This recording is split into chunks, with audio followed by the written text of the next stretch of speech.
sticking by your values has a cost and almost always does. And that's why people don't do it. It's easier to change your mind or change your opinion or change your team and not have to pay that cost. The true test of your culture is how you tolerate two people. So one is the brilliant jerk, right? On the one side, they're really good at their job. And the other is the friendly and competent. The person who figured out 10 hours a week how to get a better result for the client, I want to reward them over the person who spent 90 doing the wrong things. To me, private equity is a little bit like, when you talk about it, it's like the institution of marriage. Like, marriage is not good or bad. It really depends on who you marry. What advice do you have for leveraging affiliate marketing to grow their company today in 2025? What you absolutely shouldn't do is... Robert Glazer, it's great to see you, man. Wish it was in person, but thank you for carving out time. Thanks for having me, Brad. I got one kid on the way home from semester abroad tonight. Another kid had surgery yesterday, so I'll have to go with virtual. Goodness gracious. Well, quick backdrop. I've known you for a few years socially, and I got some bullets. We were just talking from Grok, and some of this I knew, some of it I didn't know. Seems like it knows me better than I might know myself. So let's see what it said. Yeah. Acceleration Partners, you started many years ago. You built it up to multi-8 figures with 300 plus employees over 40 countries, all remote. You brought on a private equity firm that came in at some point, so you took some money off the table. And today you're still chairman of the board. That all sounds accurate. Correct bullet so far. Here's what I did know about you. You've written a ton of books. So you've got books on bestseller lists. I think you've got 7 now, and you've got a new one coming out shortly. You have the Elevate podcast. And then the thing that I learned is that you've gotten all these accolades for being a phenomenal leader, from Forbes to Glassdoor, et cetera. Sound accurate so far? Yeah, some of that's past tense, but it's all accurate. Yes, love it. And on the books, what I always say, what I lack in quality, I make up in quantity. So I'll just keep pumping them out. What, since you are known as a value-driven leader, how do you make values more than just wall art?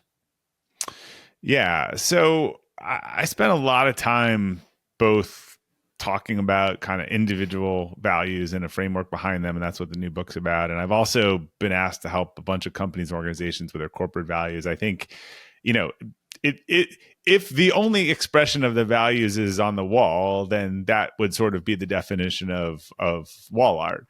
And so I think for both individuals and organizations, it is the wording and construct of values that are action oriented, that meet certain thresholds, and you hear them and they show up. In fact, like when we've done some of these core value, I wouldn't call them, they're kind of augmentation projects with companies, because you can't go into a company has to be willing and wanting to fix its values. And so usually there's a new CEO, there's new leadership, or there's a couple mergers and they want to kind of revisit it.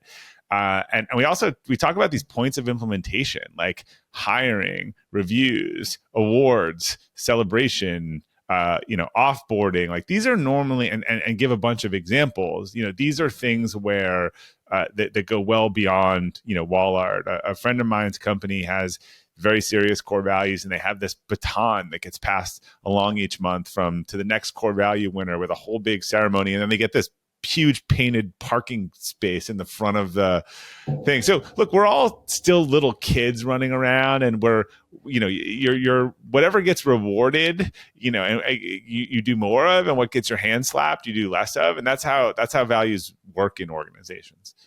Core values and all the things behind it. You kind of like, we grow up in entrepreneurship with this idea of you need a mission, vision, and values in your company.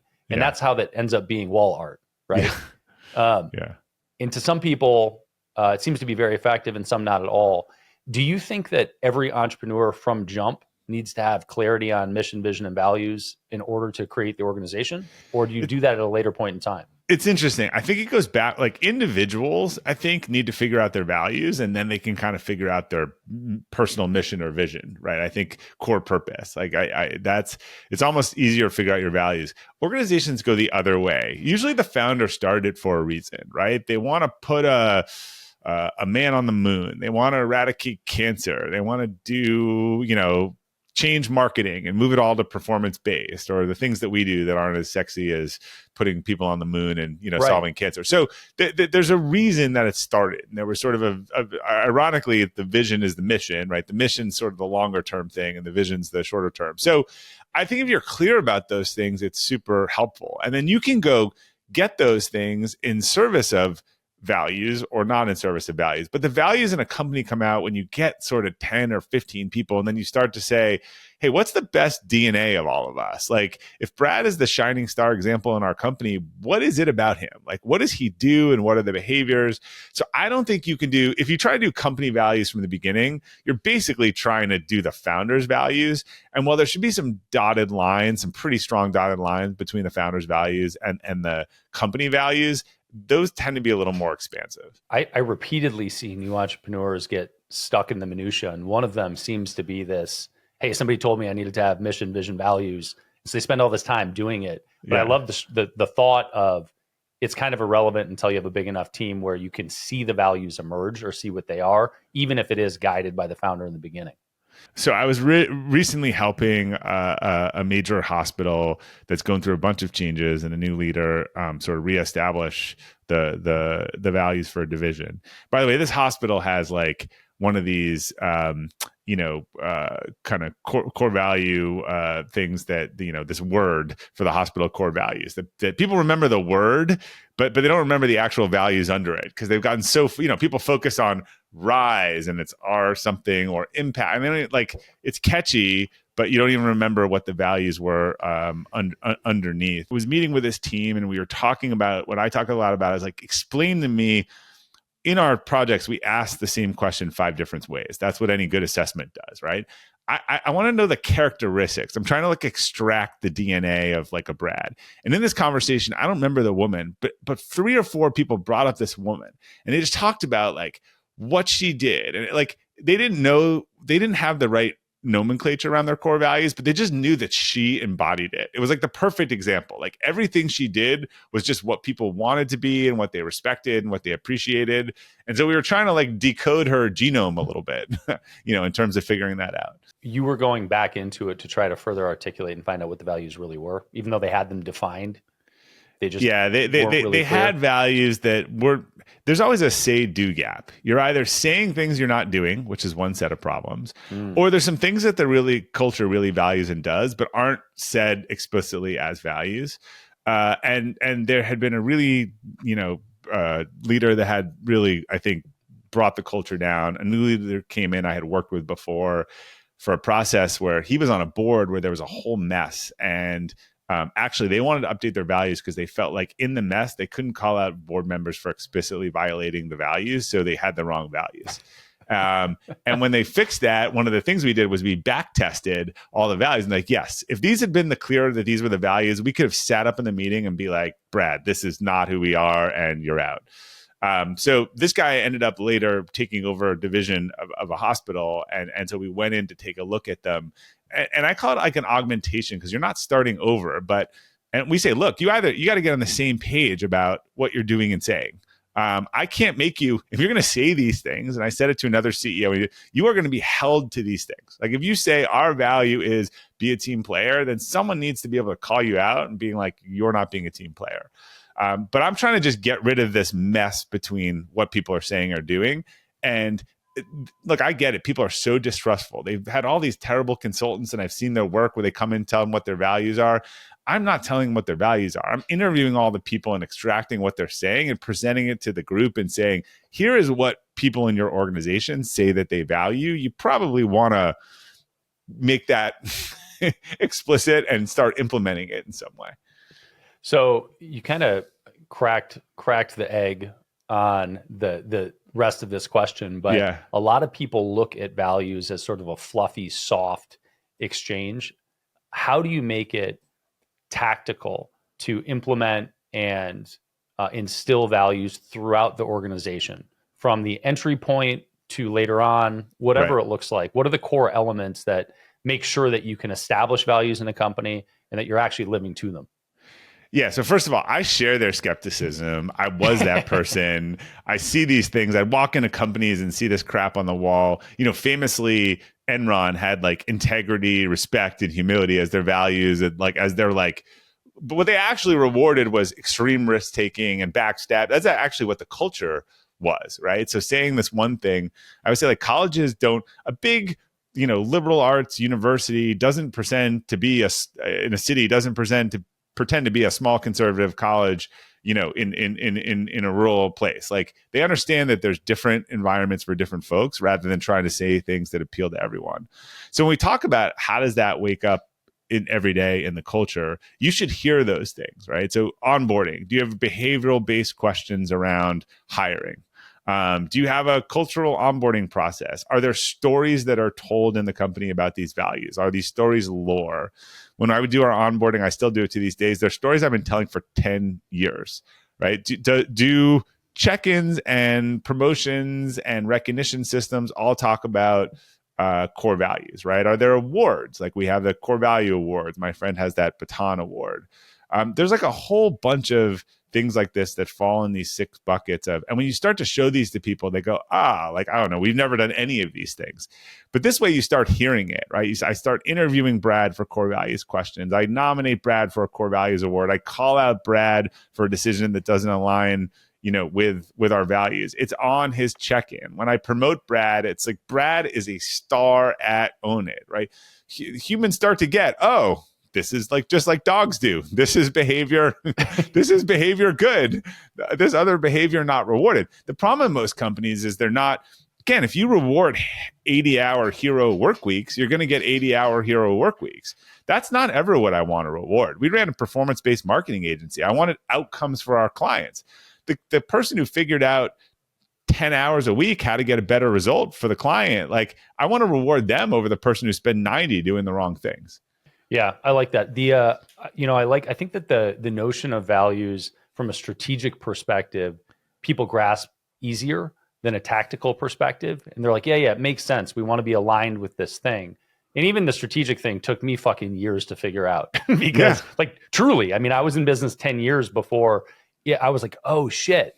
If everybody sees it through the same lens, then they'll make decisions that I would make. You took the words out of myself. It is a decision-making rubric. So Gary Ridge, a friend of mine, who was the CEO of WD-40, took it over, little oil lube spray can, grew it 10x, and took the employee net promoter from 20% to 90% over those 10 years. And he always said, if anyone in our company makes a decision in the service of one or more in our core values, they are always safe.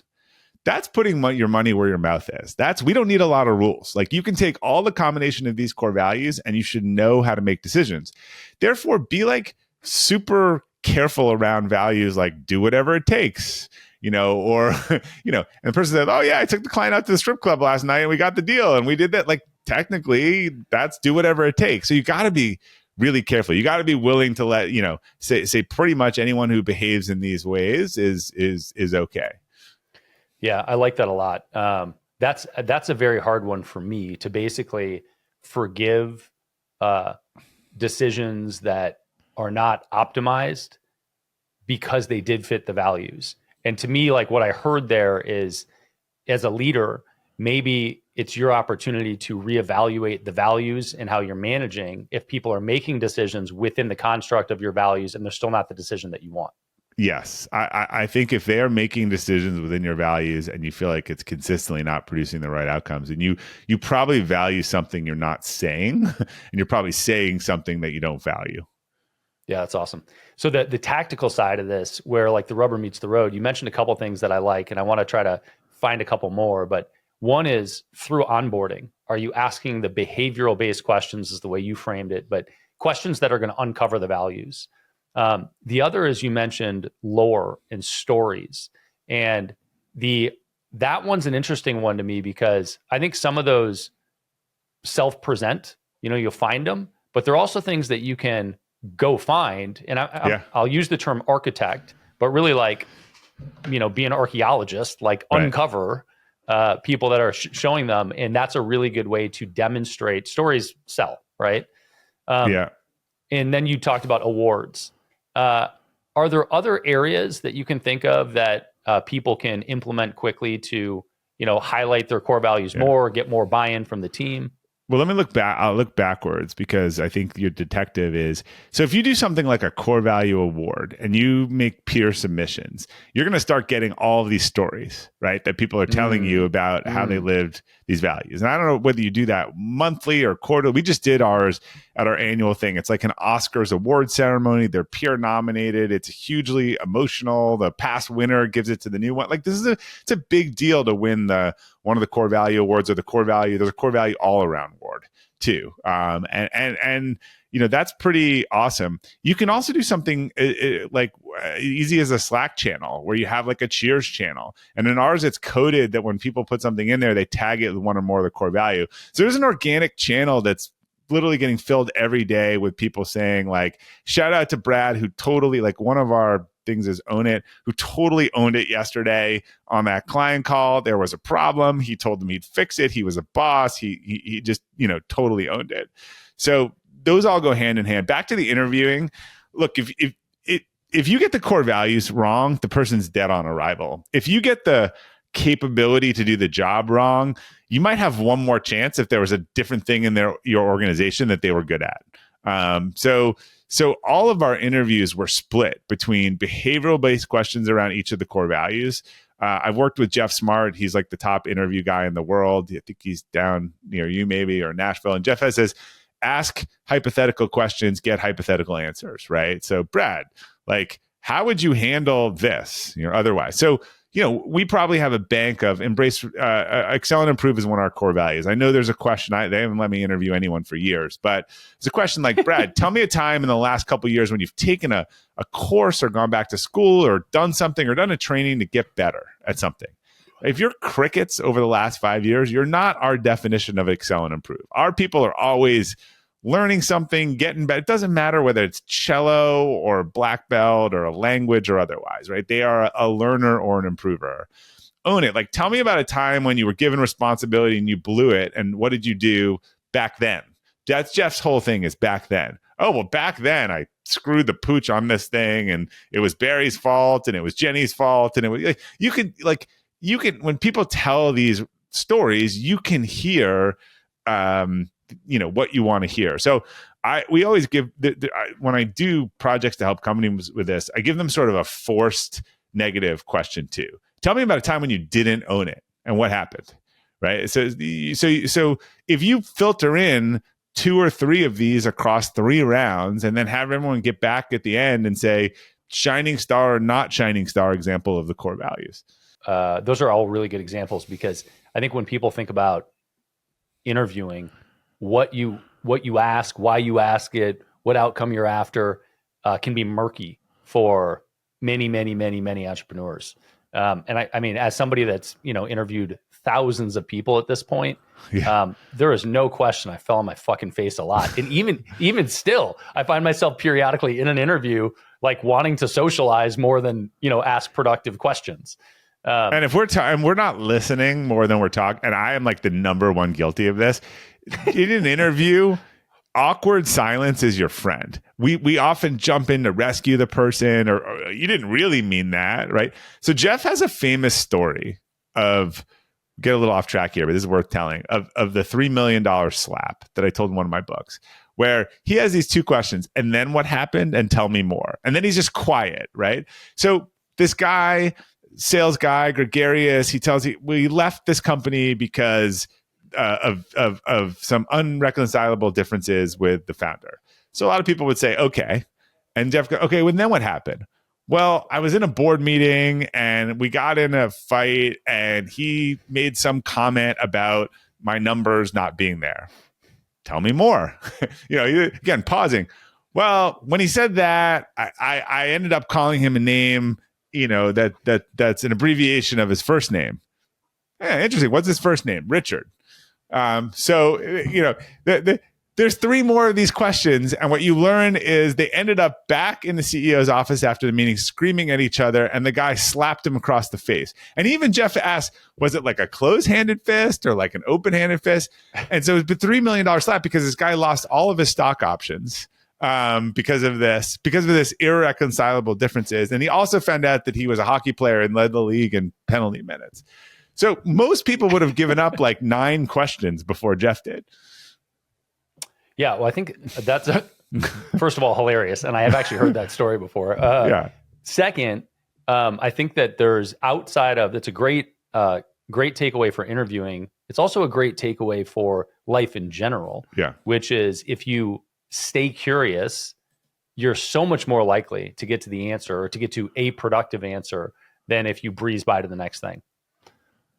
And to listen, right? So yes. I think in this case you're listening. I'm look again. I haven't interviewed in a while, but no one likes the awkward silence. But let them fill the awkward silence, not you, right? You're trying to learn about them. What's a value-driven decision that you've made that has resulted in losing a lot of money?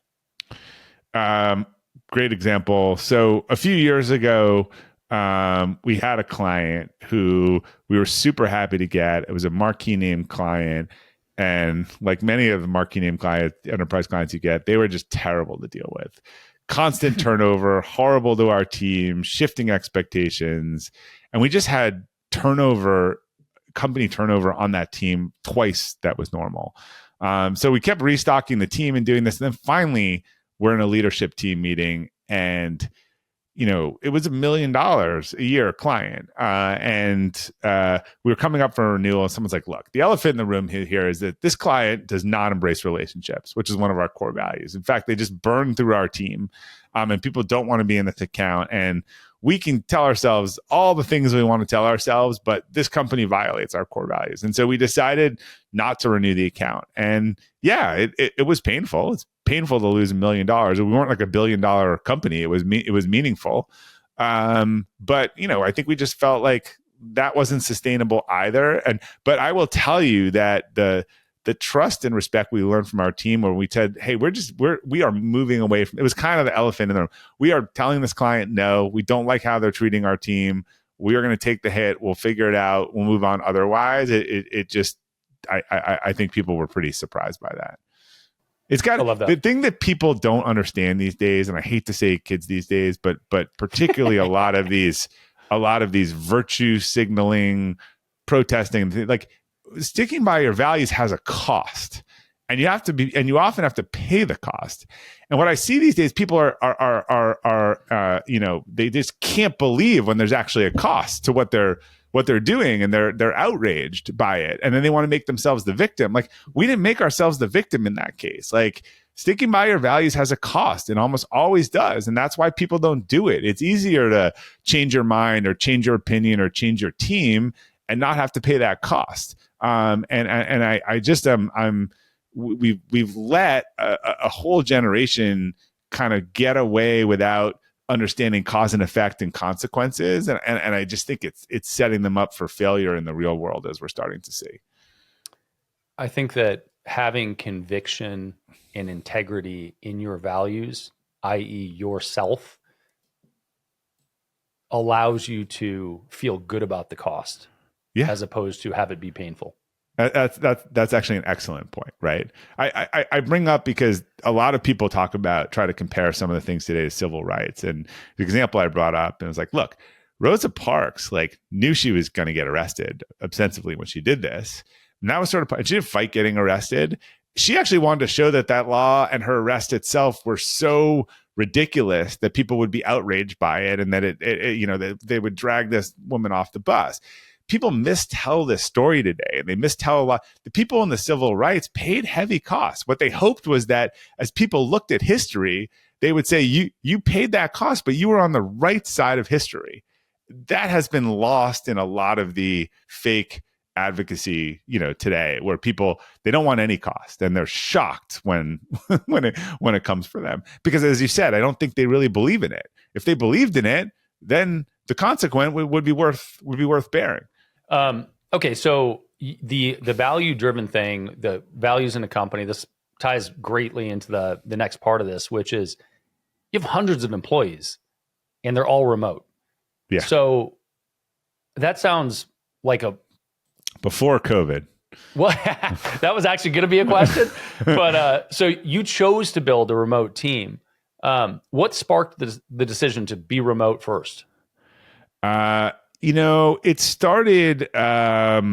It's interesting. It started sort of out of necessity. We were building the company. We were in this niche space called affiliate marketing, and the talent wasn't concentrated in one area.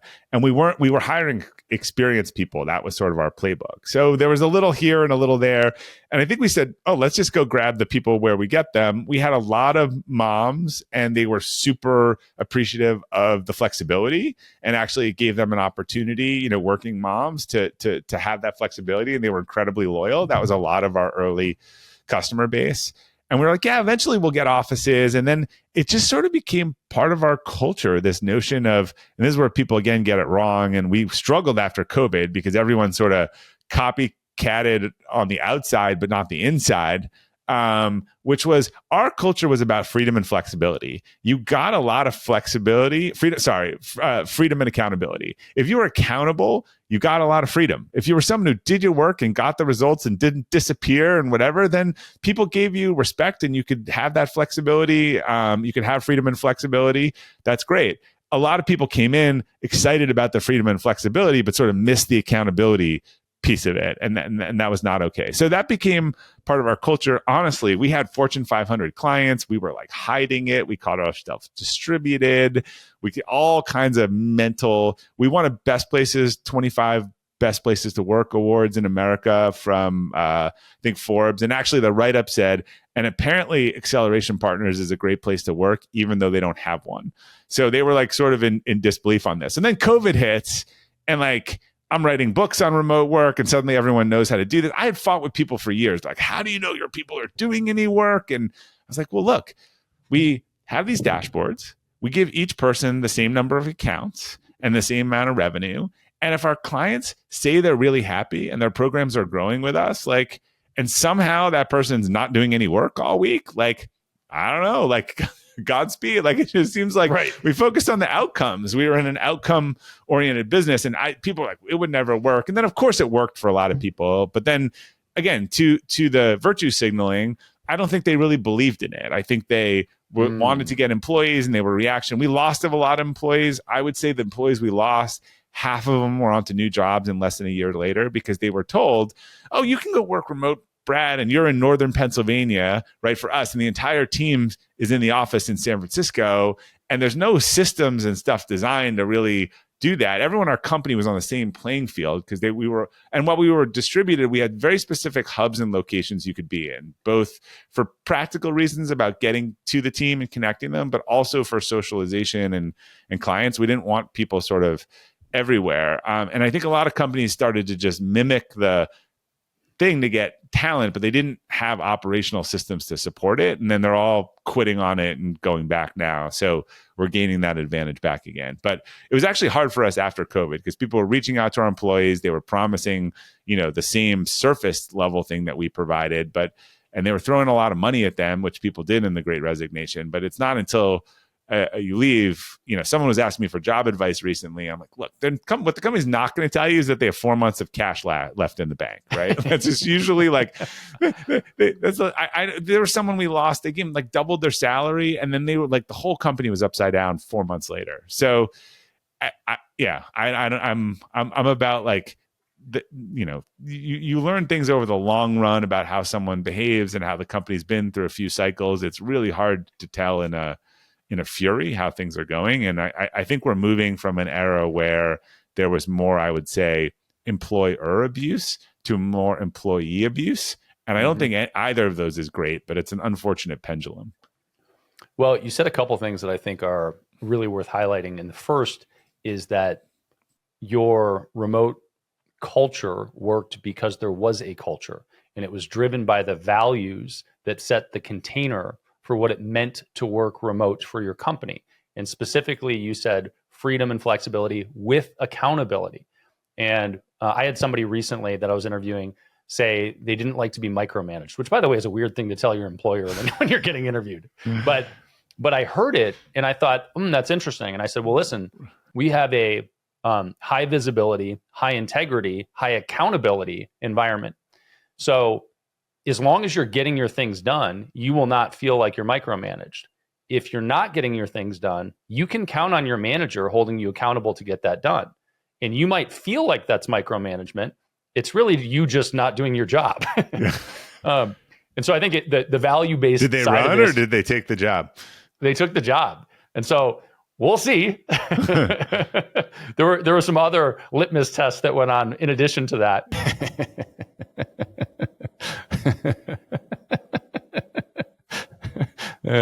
Insert funny advertisement here. Or just check out Easy Pay Direct. It's epd.com/BAM, and you can find out about credit card processing for your business. Lots of our guests use us for credit card processing, and this seemed like more fun than writing a scripted ad. You started to talk about mechanics, right? So top level, we've got the strategy, sort of as I see it, which is, and some of this is sort of tactical too, but which is the culture and the vision and the structure and how that pushes the community to behave a certain way. The other is the tactical side of it. And you mentioned like they didn't have Silicon Valley companies, when they tried to push everybody remote, didn't have the structures and systems in place to make a remote team work. What are the rituals or practices that are totally necessary to make a remote team excel? Well, first of all, if everyone's on the same page, then you're forced to do the same things. So you have maybe Zoom check-ins or some social hour, or we would fly to a city and meet with all of the team. But all of the communication is sort of synchronous in terms of how it happens. So people feel like they're on the same page and the same systems. I think what you had in that case is, again, back to the Northwestern Pennsylvania person working on a San Francisco team. Oh, well, they're all in the office having a meeting and you're the one person on the screen, right? These might be the things you didn't think out of. So I think it's just a matter of being intentional. I knew some companies that made people pick. They had to declare, are you hybrid? Are you fully remote or whatever? Because then they designed their check-ins and social stuff and stuff around that. You could change it once a quarter, but they asked people to be consistent. I also used to say when people are asked me, they just weren't making a decision. They were hedging and trying to be everything to everyone. And I would say, look, however you do hybrid, just tell people how you're doing it. I actually, I changed my opinion on that. I think the hybrid where you just come in any 2 days doesn't make any sense in retrospect. Like if you're going to come in, because then again, why are we doing this? Are we just doing that to make a point that you're in the office? But you should be in the office because that's the lunch day or the project review day or the training day. And so I think you should really strive, whatever those days are, to have people in at the same time doing things with their team or other people. I actually, like, with hindsight, I think just work any 2 days doesn't make any sense, right? Because that implies that you could come into work and just, close your door and work on something. Well, then why drag all the way into the office? There are aspects of team building that are certainly easier in person. There are certain activities and types of work. Client service is honestly one of the easiest things to be remote because your primary thing is you're almost better off visiting the client, and working with your team than you are being in an office sometimes. That's not true in a bunch of other. If it was a product design firm, I'm not sure that 4 remote days a week is the day to go. You need to be playing with stuff and passing around the office and otherwise. Yeah, I agree with you, and I think so. We keep as much in-house as we can. We have 30% of our company is remote.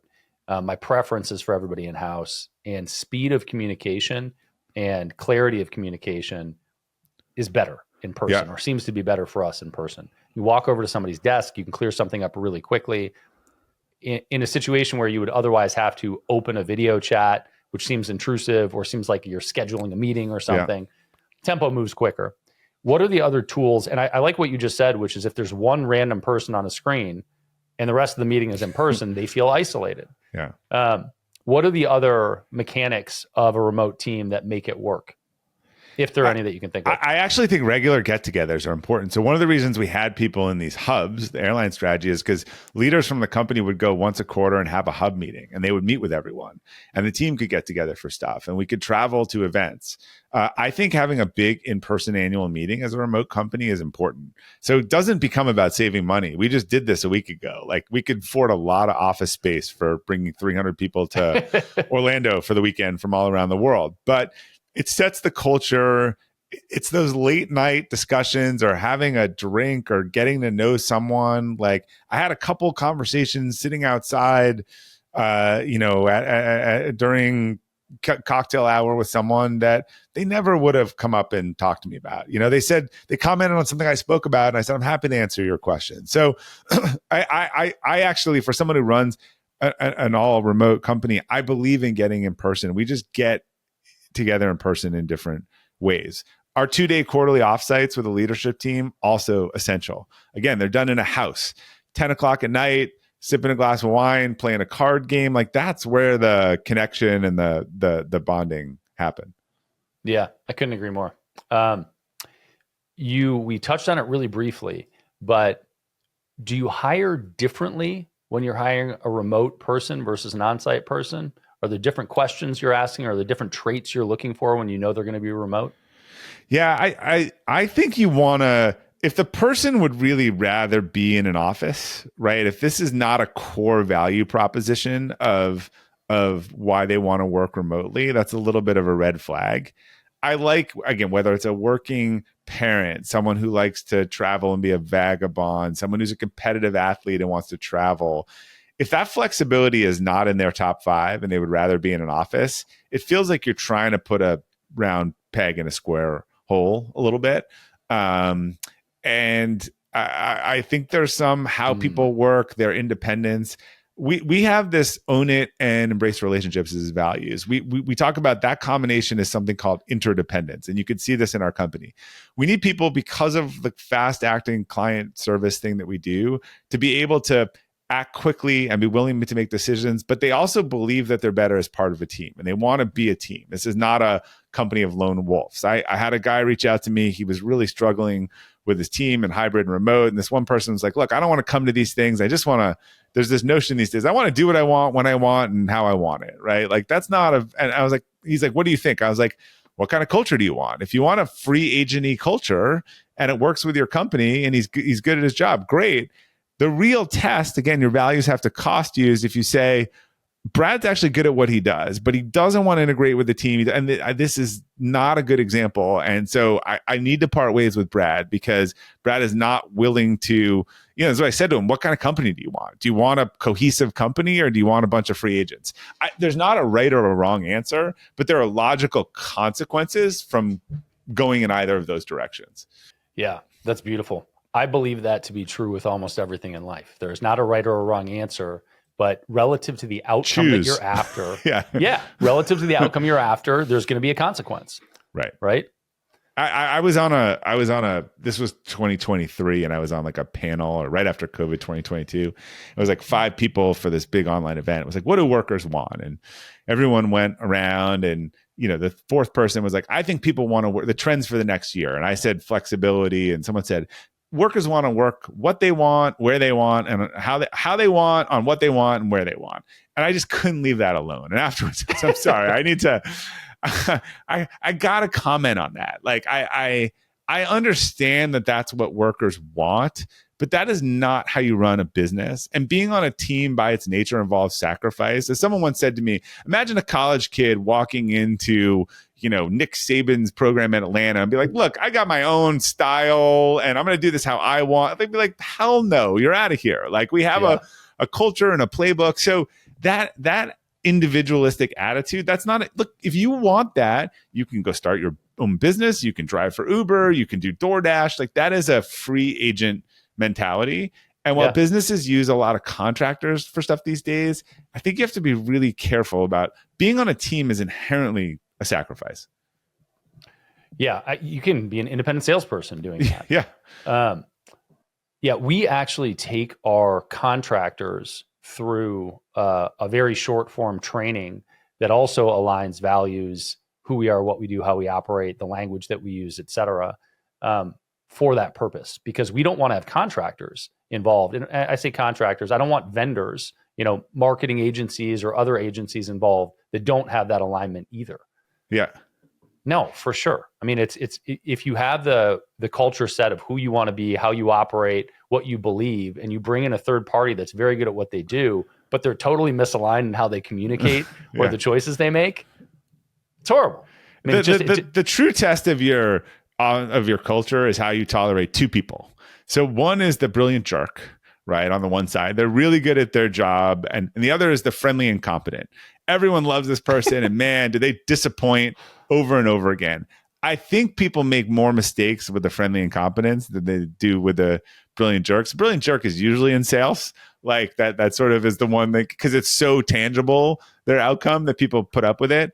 But both of those tell you what kind of culture you have. Like, look, we care about performance more than behavior, or as long as you're nice, performance doesn't matter around here. Those both send messages to the rest of the people on your team. That's great. You wrote a book called Rethinking 2 Weeks Notice. And in your world, OTP does not stand for one-time password. It's a path to eliminating 2 weeks notice. It's not a two-factor thing that you have to worry about. I can't even like open anything without two-factor anymore. It is just it's annoying as hell. Yeah. It's the worst when like your phone is next to the computer and you're like, motherfucker, I've been here all day. Why are you doing this to me right now? Yeah, or to get the sports scores, you need like two-factor. Like I don't understand. What is OTP in your world, and how does it fit into the 2 week framework? Yeah, so the two week notice came from my TED Talk, sort of on this process. And OTP is an open transition program. So we have a really old operating system that most companies are running, which is, we know that people aren't going to work for life, right? We don't give them pensions, and we don't promise them a job forever, but we still kind of act like when they leave, it's more like a relationship ending than a professional sports contract ending. And these endings don't go well. And it's just like this treasonous thing. Either you fire the person or they leave and give you 2 weeks notice and you're really pissed. And I think we know that even in the best companies to work every year, the average tenure, particularly under probably 35, is 18 months or 2 years.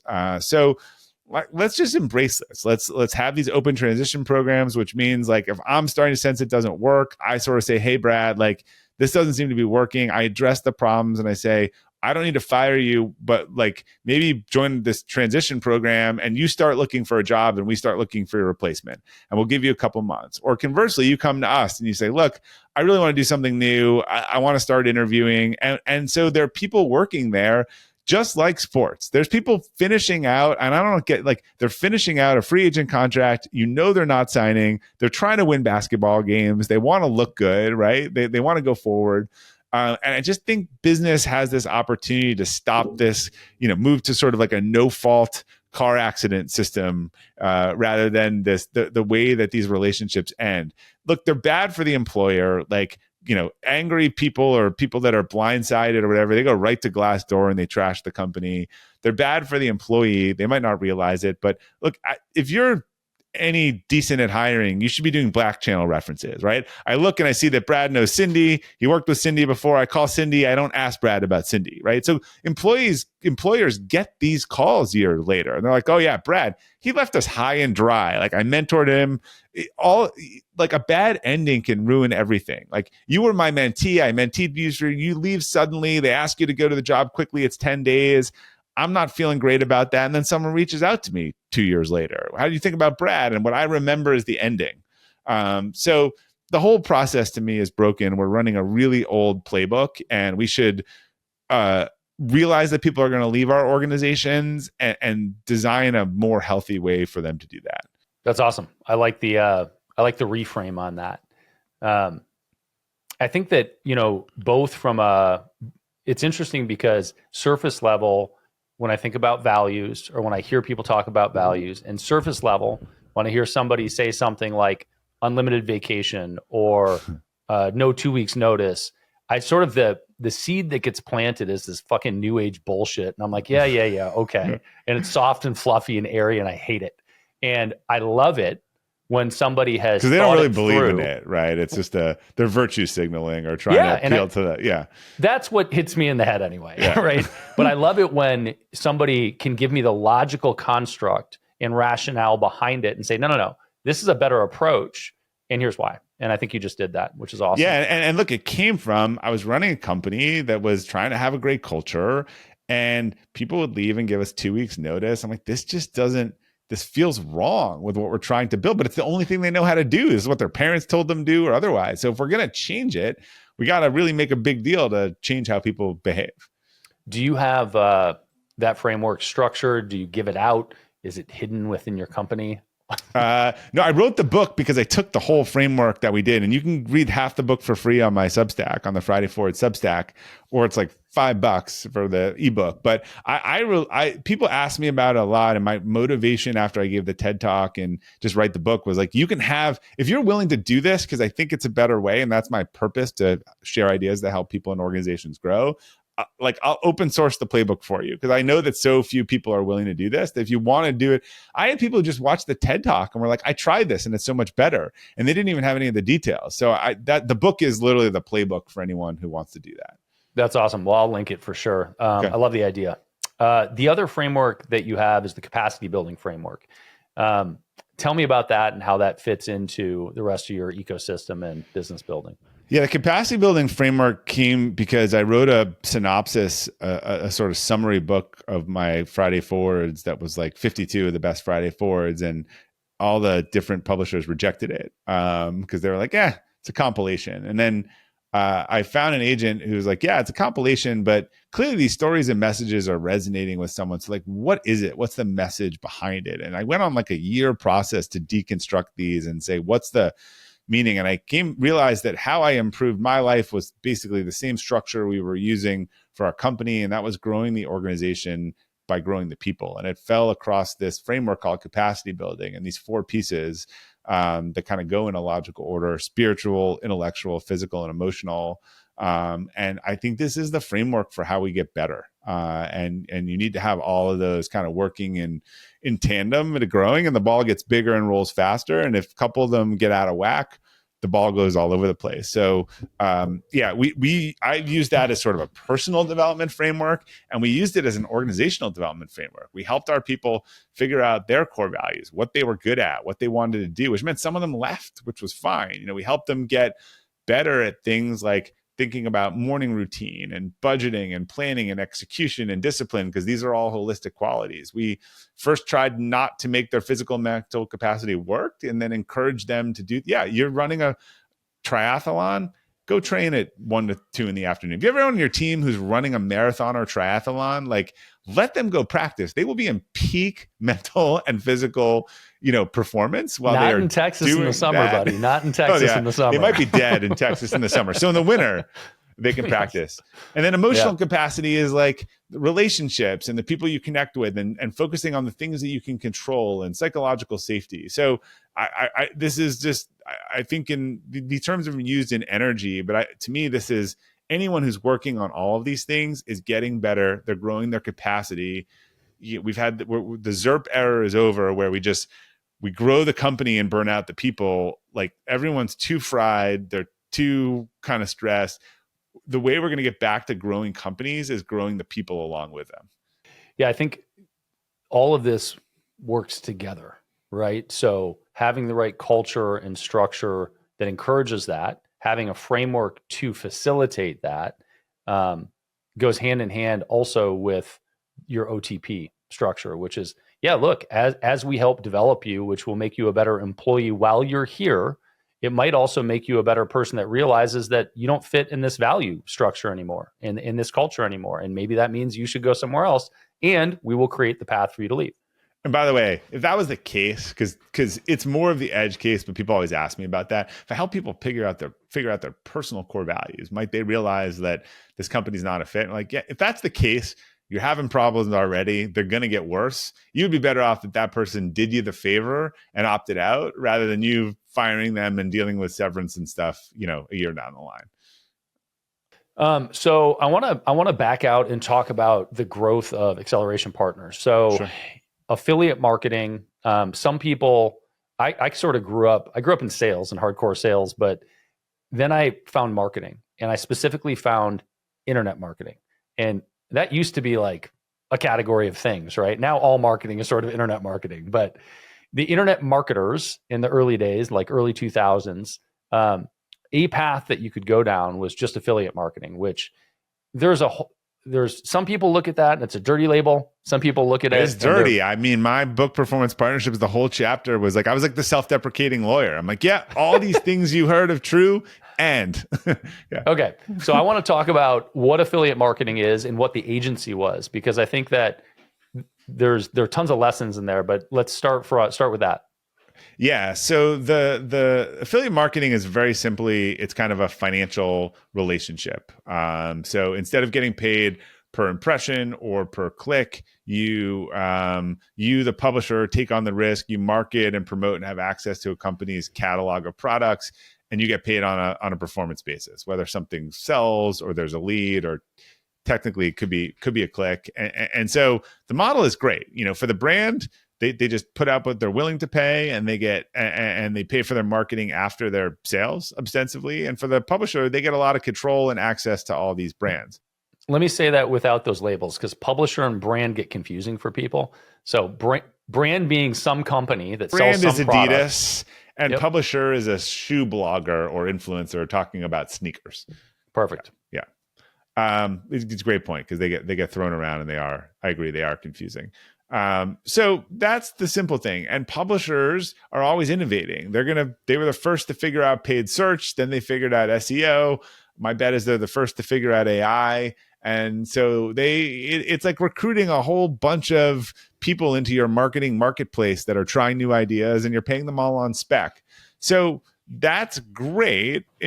Where it goes off the rails is when you don't know what those people are doing or who they are, and there's a whole bunch of anonymity. And that's what happened in sort of Gen 1. It was like, this is when they were pure play e-commerce companies without brand departments, and it was like, give me $1 and I'll pay you 90 cents and I won't ask any questions.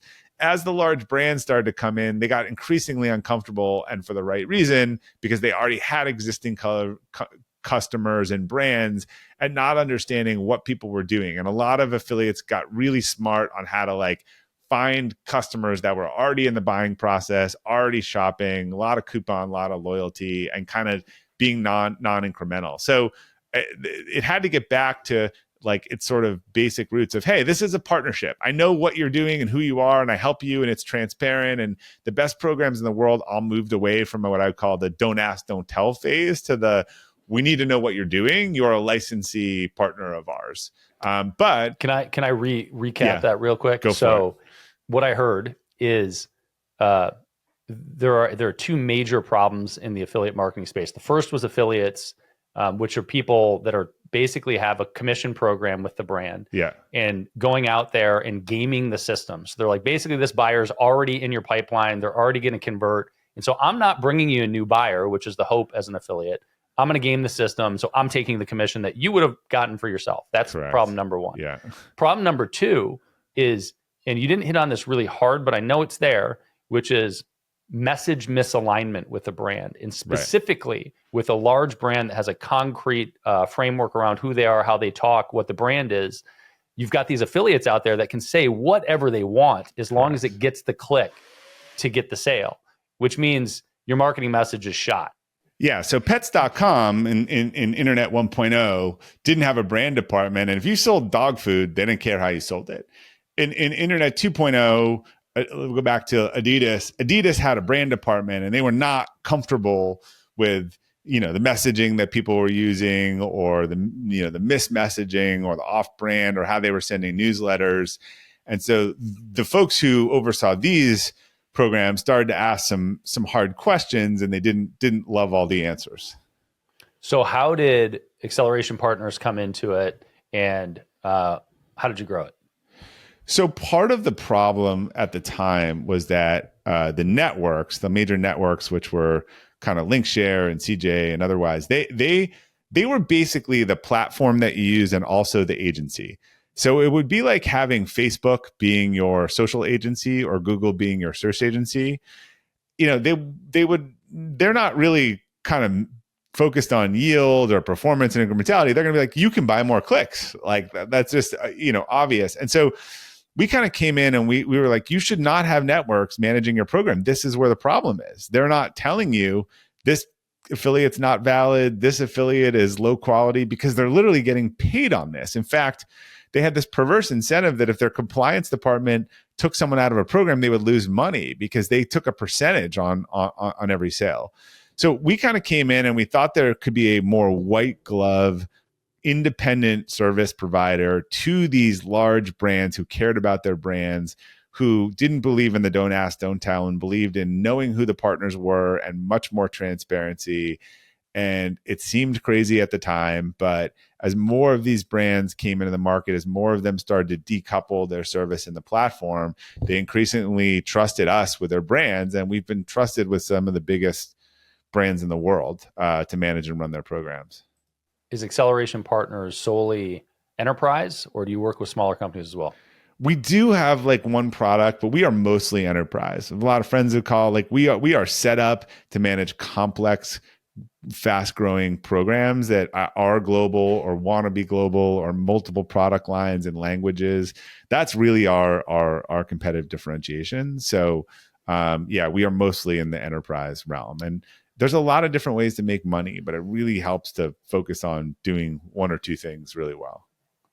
For the 99.9% of the audience that does not own a multi-billion-dollar brand, what advice do you have for leveraging affiliate marketing to grow their company today in 2025? Yeah, so think of the tech as just a way that you can scale business development, like with a tool that helps you track, measure, and pay. You are much better off picking a low-cost tool. I used to like ShareASale a lot. They're merging with Awin. I think everyone has an entry-level thing. And get 5 or 10 partners and work closely with them and figure out what they need and who does well and know what they're doing. And then when you kind of get some sense there, go recruit some more. So I think you're better off just starting small and figuring out what works.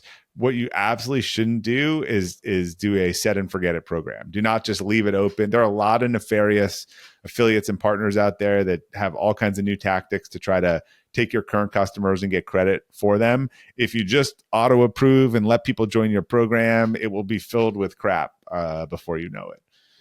Yeah, well, I can tell you too, what ends up happening with that, ask me how I know, is it sucks up your team's time and energy and doesn't make you any money, which yeah, that's a double whammy. Costs you a bunch of money. Yeah, look, the amount of times we had to come in and like clean up a mess, like that's no fun. Like we would have rather help someone just start it correctly and then come back to them when they were big enough in a year or so than have to come in and clean up a mess. Like new construction is a lot easier than cleaning up someone else's shoddy work. We had an affiliate sign up. Again, at the time we had no filter, so affiliates could just sign up to resell EasyPay Direct. This is years ago, so probably 8 years ago. Sign up, and then they put their affiliate link in a course that they had of how to make money online.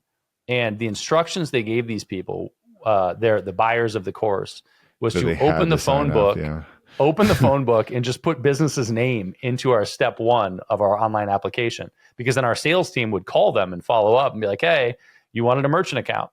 We got thousands of applications inside of like a few weeks, which at the time was, crazy disproportionate. So there was something going on.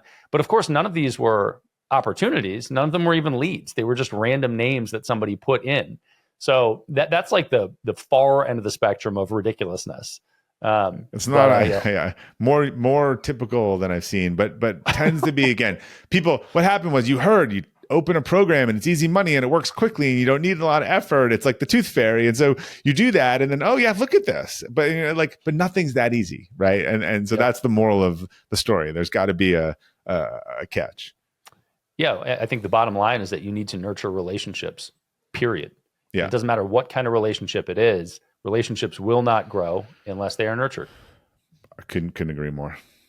Okay. Tell me about the leading to sale on this, because you built this team of hundreds of people.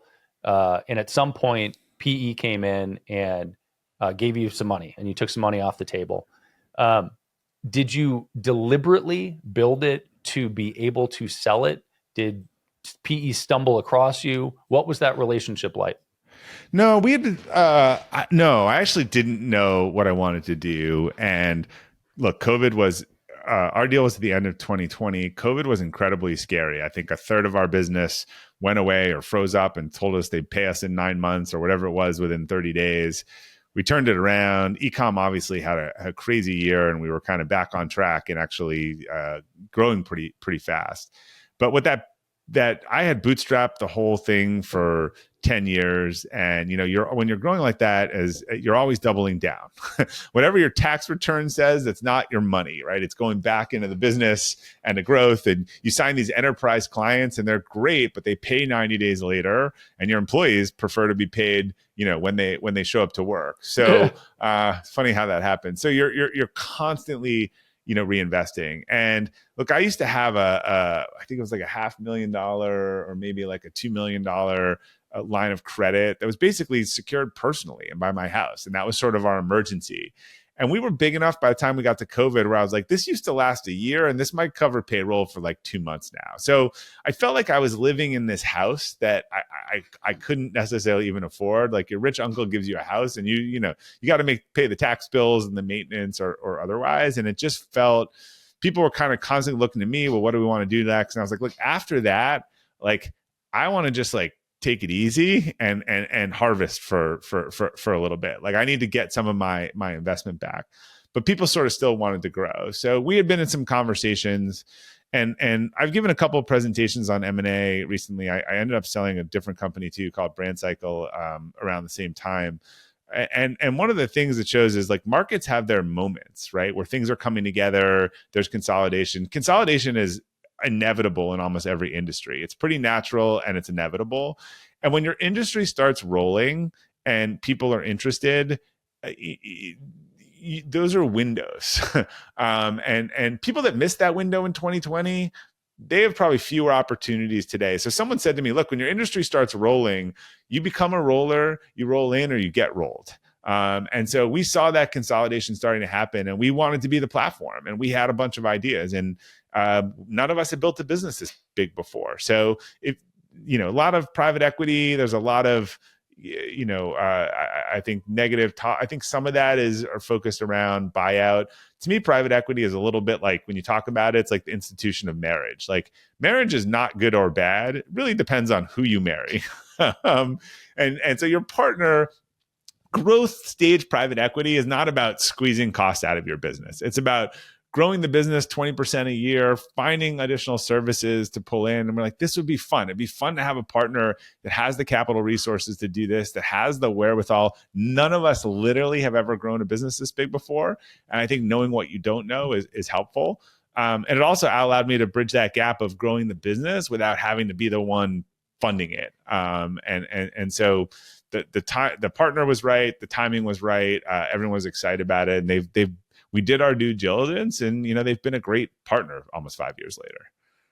Growth, private equity in particular, is what you wanted. Yeah. So we were mid-market growth company, right? And growth private equity firms kind of have a thesis of a platform and roll-ins, and you do a couple acquisitions and you grow. I think people conflate it with a large scale private equity, which buys and they do like 10 of these platform investments with 3 or 4 add-ons each in a fund.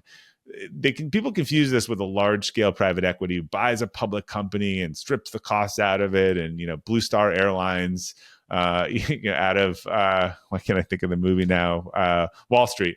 But that's just not what it is. I mean, these are companies that should grow tremendously, but you don't know how to buy companies. You don't have the financial wherewithal and how to deal with credit and debt and these transactions and audits and compliance and all the payroll systems and accounting, all the things that happen when you grow up as a business. And I try to not have to figure out something for the first time by screwing it up. Yeah, well, I think, you used a ton of words very quickly that will confuse anybody that hasn't talked to private equity before. But I think I'd like to clean that up a little bit before we wrap, because when people think about selling, there are a handful of paths that you can go down. One of them is private equity, and private equity is, some company that has some objective of aggregating companies to make a bigger value so that it's worth more when they sell it later. That's usually the overarching frame of private equity, right? Right. And so a middle market company will, like, if they have $100 million fund, they will mark 10 million for each platform. So, and then they'll For probably each buy. company they buy. Yeah, this is not real numbers. So Yep. so each platform. So there'll be 10 platforms, because a platform will have one platform company and then like 3 or 4 add-ons. So if this case it was 10 million, for a platform, you'd buy the platform company for 5 million, then you'd add on 4 $1 million companies. So Got it. so there are 10, and each one of those platforms represents a thesis. So that fund has 50 investments overall in it. Very different than when, again, you use your entire fund to go buy a public company and say there's a lot of bloat in this and we're going to strip out the costs, right, and load on a lot of debt. That is also called private equity, but is a totally different model. A lot of times those companies aren't even growing. Yeah. I mean, I would encourage I've interviewed a couple of PE guys, and it's interesting because their funds, their companies are radically different. And so I would encourage anybody that is looking at or considering selling or think they might in the future to go watch some videos, educate yourself a little bit on kind of the different types of private equity companies and what the structures are. Because if you don't know what they are, you shouldn't play in the first place. The number of people I know that have had PE come in and had a nightmare afterwards is disturbing. You should also do as much diligence as they do. You are getting married, and the folks who never, I mean, I did 20 reference checks like on our partners. It's like getting married but you haven't dated, for very long. So I remember on my reference checks, that's what I joked. I'm like, look, I feel like I'm getting married and I've known this person for a few weeks. So want to hear about your experience. I think enough founders do not look at the reputation. People tend to behavioral based questions. They tend to behave how they behaved in the past. So a lot of folks are known for what's called retrading, getting you signed up for a deal, beating you down for months, and then when you're worn out, kind of changing the price on you. For a lot of them, like, that's a business model. And if you had asked around and asked the right questions and checked for it, you could have learned that. But people get really excited when people are interested in them. Get smart, seasoned advisors. Do not try to sell your business by yourself. Find a banker, find a good advisor, find a broker, find a good accountant, find a lawyer who's a transaction lawyer, not your cousin who does real estate. All these deals are a disaster, or where someone hires not an expert and someone that they have more loyalty to. You want someone who's done these deals all along, where they can go, oh yeah, these LOIs, like these guys, they're bad news, run from them. That's awesome. That's great advice. While we're on great advice, what advice do you have for brand new entrepreneurs? Yeah, look, as I've been saying to a lot of people, entrepreneurship is only sexy through the rearview mirror, right? It's a slog. It's hard. I think you got to check your values and your vision. Like, do you have a clear vision? The difference between an entrepreneur and non-entrepreneur is like, look, I see this flag on the top of the mountain. Someone who's not an entrepreneur is like, but the stream and the side of the cliff and how are we going to get here? And the entrepreneur is like, I'm just going to get there. I'm resolute that I'm going to take this path. That path's not going to work, but then they'll find a new path. And so I think if you're clear about the vision and the why you're doing something, and you're clear on your values, you can push through it. If you're trying to do it for the wrong reason, if you're just trying to make money, then when the going gets tough, and it will, you're not going to be super motivated to keep going. So it should not be easy or sexy until many years down the line, after many near-death failures. If you ever want, to why I love the How I Built This podcast is that, like, all these super successful companies, you hear their near-death moments, like where they were almost dead and they pushed through to the other side. So, and all of them, right, multiple times. And that's sort of the truth of the entrepreneurial journey. Bob Glazer, thank you so much, man. Where should people find you? Where do you want to point people? You've got a brand new book coming out. Yeah. It's called The Compass Within. I just got my early copy. So it looks like that.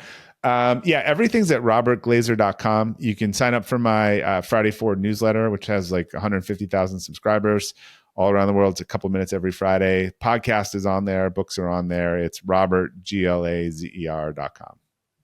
Love it. Thank you so much, man. Can't wait to get you into Austin when your kids are not doing all the things. Thank you very much. Thanks for checking out this Beyond a Million episode. You know, it occurred to me just now that I never tell people to leave comments, and that's probably really stupid. I should tell you to leave a comment. So if you have any questions, or you liked the show, or you hated the show, it would be awesome if you would leave a comment. It makes a big difference in helping other people find it. Leave a comment below.